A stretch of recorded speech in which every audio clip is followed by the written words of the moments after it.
السلام علیکم حضرات۔ حضرت علی رضی اللہ عنہ پر ایک الزام لگایا جاتا ہے کہ انہوں نے کبھی حضرت عثمان رضی اللہ عنہ کے قاتلوں کو سزا نہیں دی۔ اس پر اہل سنت کے علماء الگ الگ تعویلیں کرتے ہیں کہ حضرت علی رضی اللہ عنہ کی فلاں مجبوری تھی یا فلاں قانون تھا۔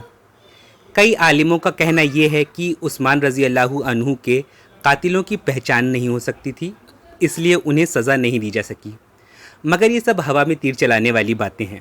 سچائی یہ ہے کہ حضرت علی رضی اللہ عنہ نے عثمان رضی اللہ عنہ کے قاتلوں کی باریکی سے تفتیش کی ہے۔ علامہ ابن کثیر لکھتے ہیں کہ جمل کے موقع پر حضرت عائشہ رضی اللہ عنہا سے سمجھوتہ کرنے جاتے وقت حضرت علی فرماتے ہیں کہ اس وقت میرے ساتھ وہ لوگ جو قاتلین عثمان ہیں وہ ہرگز نہ آئیں۔ اصل میں حضرت علی رضی اللہ عنہ کی یہ ہوشیاری تھی کہ وہ اس طرح کی باتیں بول کر عثمان رضی اللہ عنہ کے قاتلوں کی شناخت کرتے جا رہے تھے اور اپنے ساتھ رہنے والے بے گناہ اور شیعوں میں سے سبائیوں کو الگ پہچانتے جا رہے تھے۔ اس کے بعد صفین کا موقع آیا۔ وجہ یہی تھی کہ قاتلین عثمان کو اب تک سزا نہیں ہوئی تھی، لیکن صفین کے بعد عثمان رضی اللہ عنہ کے قاتلوں کو سزا دینے کی مانگ کرتے ہوئے کسی نے حضرت علی رضی اللہ عنہ کے خلاف کبھی کوئی اقدام کیا؟ نہیں۔ ایسا اس لیے ہوا کہ صفین کے معرکے کے بعد حضرت علی رضی اللہ عنہ نے تمام قاتلین عثمان کو اچھی طرح پہچان لیا تھا اور انہوں نے یقیناً تمام قاتلوں کو سزائے موت دی تھی۔ سوچ کر دیکھیے، حضرت علی رضی اللہ عنہ نے ماں عائشہ رضی اللہ عنہا سے وعدہ کیا تھا کہ حضرت عثمان رضی اللہ عنہ کا قصاص وہ ضرور لیں گے، اور نبی صلی اللہ علیہ وسلم کا ایک بہترین صحابی کوئی وعدہ کرے پھر وعدہ وفا نہ کرے، ایسا ممکن ہی نہیں ہے۔ جہاں تک میرا خیال جاتا ہے کہ سبائیوں کے خارجی بن جانے کے پیچھے بڑی وجہ یہی تھی کہ حضرت علی نے ایک تو سبائیوں میں سے قاتلین عثمان کو سزائے موت بھی دی اور پھر تمام سبائیوں کو پہچاننے کی بات کا اعلان بھی کر دیا تھا۔ اب وہ سبائی مسلمانوں کے بیچ چھپ کر مسلمانوں میں خرابی پیدا نہیں کر سکتے تھے، اس لیے وہ بھی اب کھل کر سامنے آ کر حضرت علی کے خلاف لڑنے کی تیاری کرنے لگے۔ ان سبائیوں کے پیچھے جو بے گناہ شیعہ سبائیوں کی سکھائی باتوں کی وجہ سے گمراہ ہو رہے تھے، ان شیعوں کے ساتھ حضرت علی نے قانونی معاملہ نرم رکھتے ہوئے انہیں بھی سدھارا ہے۔ آپ کو یاد ہوگا کہ اس سیریز کی پارٹ 2 والی ویڈیو میں ڈاکٹر اسرار احمد رحمۃ اللہ علیہ نے بتایا تھا کہ سبائیوں کے اثر میں آئے قبیلہ بنو تمیم کے ان لوگوں کو حضرت علی رضی اللہ عنہ نے زندہ جلوا دیا تھا جو لوگ یہ کہتے تھے کہ علی تم خدا ہو، اور شرک کر کے یہ لوگ مرتد ہو گئے تھے۔ دراصل بخاری میں ایک روایت ہے کہ کچھ مرتدوں کو حضرت علی رضی اللہ عنہ نے جلوا کر سزائے موت دی تھی، لیکن ایک تو یہی حدیث ہی یہ کہتی ہے کہ کسی انسان کو آگ میں جلا کر مارنا غیر اسلامی کام ہے، یعنی سیدھی طور پر حضرت علی پر یہ روایت ایک الزام لگاتی ہے کہ انہوں نے مجرموں کو جلا کر اسلام کے خلاف کام کیا۔ دوسرا الزام یہ کہ قرآن کے مطابق ارتداد کے مرتکب کو سزائے موت کا کوئی حکم ہی نہیں ہے۔ حضرت علی رضی اللہ عنہ پر یہ الزامات کیوں؟ جبکہ ہم جانتے ہیں کہ امام بخاری کو ہزاروں احادیث کوفہ جا کر ملی تھیں اور کوفے میں حضرت علی رضی اللہ عنہ کے ماننے والوں کی تعداد زیادہ تھی، بالکل تھی، لیکن یہ بھی دھیان رکھنا چاہیے کہ انہی نیک شیعوں کے بیچ کچھ ایسے لوگ بھی چھپے رہے ہوں گے جن کے پوروج خارجی تھے، جن کو علی رضی اللہ عنہ سے بغض تھا۔ ایسے لوگوں نے حضرت علی رضی اللہ عنہ کو بدنام کرنے کے لیے اس روایت کے الفاظ کے ساتھ کھیل کیا ہے، اور یہ کھیل شاید اس لیے بھی کیا ہے کیونکہ حضرت علی رضی اللہ عنہ نے جن لوگوں کو موت کی سزا دی وہ ان خارجیوں کے پوروج تھے، اور یہ لوگ روایت کے الفاظ سے کھیل کر اپنے پوروجوں کے اصل گناہ کو چھپانا چاہتے تھے۔ لیکن امام بخاری بھی ایک ایک قصے کی کئی لوگوں سے تصدیق کرتے چل رہے تھے، سو پورا جھوٹ یہ خارجی بول نہیں سکتے تھے، اس لیے اصل خبر میں کچھ نمک مرچ لگا کر بات کچھ کی کچھ بنانے کی کوشش کی۔ خیر، تو بخاری کی اس روایت میں یہ پتہ چلتا ہے کہ کنہی لوگوں کو حضرت علی رضی اللہ عنہ نے موت کی سزا دی ہے، کیونکہ روایت میں ابن عباس رضی اللہ عنہ کا کمنٹ ہے کہ میں آگ میں جلا کر نہیں بلکہ دوسرے طریقے سے ان ارتداد کے مجرموں کو سزائے موت دیتا۔ یعنی ابن عباس بھی تائید کرتے ہیں کہ وہ مجرم جنہیں حضرت علی رضی اللہ عنہ نے موت کی سزا دی وہ مجرم تھے سزائے موت کے ہی لائق۔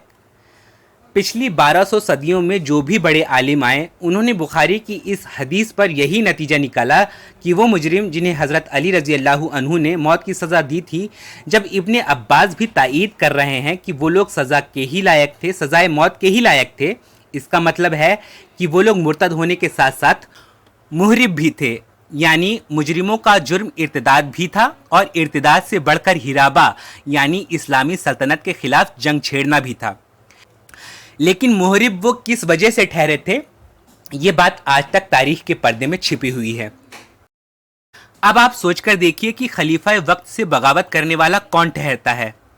ظاہر ہے وہ کافر اور مرتد ٹھہرتا ہے، یعنی قاتلین عثمان بھی مرتد تھے۔ اور خلیفہ وقت کو قتل کرنے والا کیا ٹھہرتا ہے؟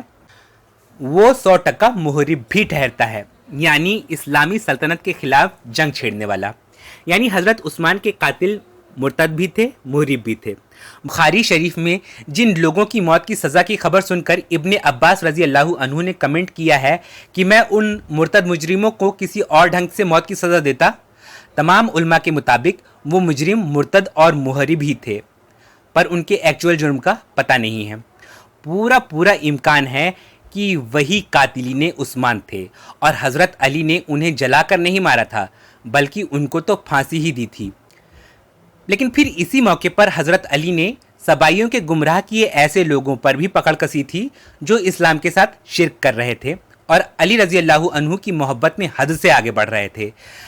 روایات میں دوسرا ذکر یہ ملتا ہے کہ علی رضی اللہ عنہ نے ان لوگوں کا گھر جلوا دیا تھا جو کہتے تھے علی خدا ہیں۔ ابن عباس رضی اللہ عنہ کو جب یہ دونوں خبریں ساتھ ملی ہوں گی تو انہوں نے کہا ہوگا کہ علی رضی اللہ عنہ کو صرف شرک کے گناہ پر تو گھر نہیں جلوانا چاہیے تھا، البتہ مرتد محربوں کو موت کی سزا میں بھی دیتا۔ لیکن ابن عباس رضی اللہ عنہ کے ان الفاظ کو گڈ مڈ کر دیا گیا۔ الفاظ اتنے الگ بھی نہ کیے گئے کہ کسی نیک انسان سے امام بخاری پوچھتے تو وہ یہی کہتا کہ سنا تو ہم نے بھی کچھ اپنے بزرگوں سے ملتا جلتا ہی تھا، یعنی یہ بات صحیح ہی لگتی ہے۔ اس طرح حضرت علی نے جنہیں موت کی سزا دی ان کے گناہ کو چھپا دیا گیا، اور اس طرح حضرت علی رضی اللہ عنہ پر 3 الزام تھوپ دیے گئے کہ علی رضی اللہ عنہ نے انسانوں کو جلا کر قتل کیا، جبکہ اسلام میں آگ کی سزا کو حرام کیا گیا ہے۔ پھر یہ الزام کہ حضرت علی نے صرف ارتداد کرنے والوں کو قتل کروا کر قرآن کی خلاف ورزی کی، کیونکہ قرآن میں مرتد کے لیے حد کی سزا کہیں بھی نہیں تھی۔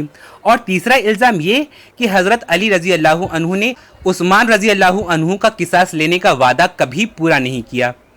لیکن بخاری کی اس روایت کے گرد و پیش نظر ڈالیں تو صاف ہو جاتا ہے کہ حضرت علی رضی اللہ عنہ پر لگا ہر الزام جھوٹا ہے، اور کیونکہ محربوں کو اور علی رضی اللہ عنہ کو خدا کہنے والے بنو تمیم کے مجرموں کو ایک موقع پر سزا دی گئی، جس سے معلوم پڑتا ہے کہ یہ لوگ ایک ساتھ تھے، مطلب یہ محرب بھی بنو تمیم کے سبائی ہی تھے، اور بنو تمیم کے سبائی ہی قاتلین عثمان تھے۔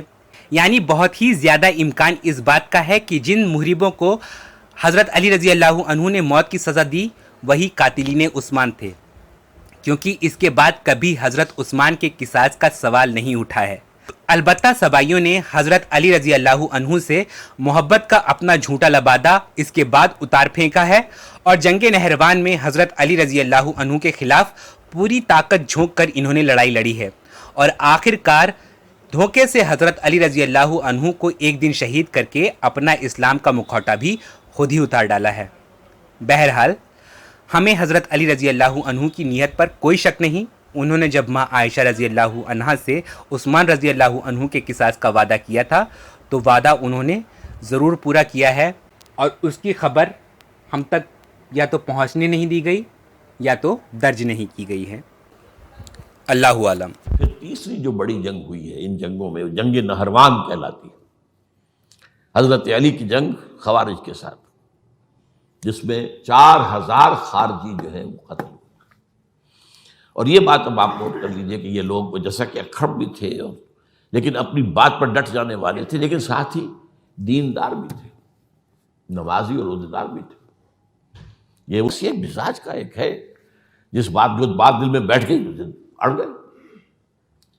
تو یہ اصل میں انہوں نے پھر فیصلہ کیا کہ اور تو ہمارے بس میں اب کچھ نہیں ہے، ان تینوں کو قتل کر دیا جائے، علی کو بھی، اور معاویہ کو بھی اور عمرو بن العاص کو بھی۔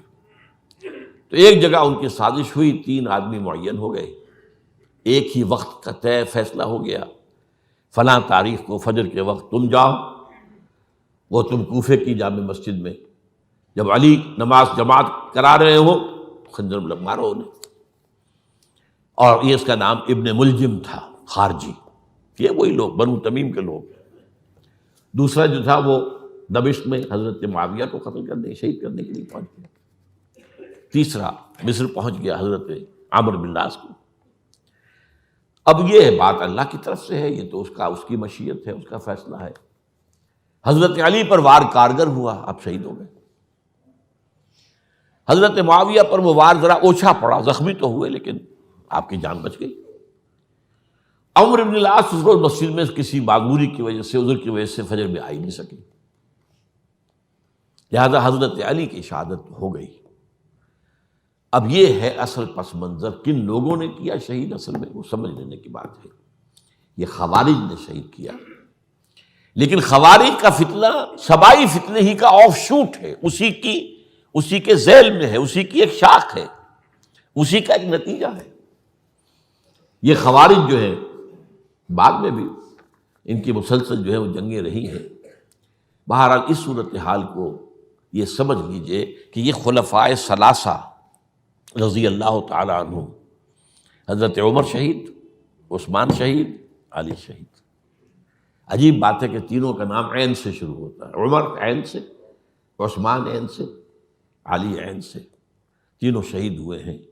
لیکن یہ کہ یہ ہے تاریخی پس منظر۔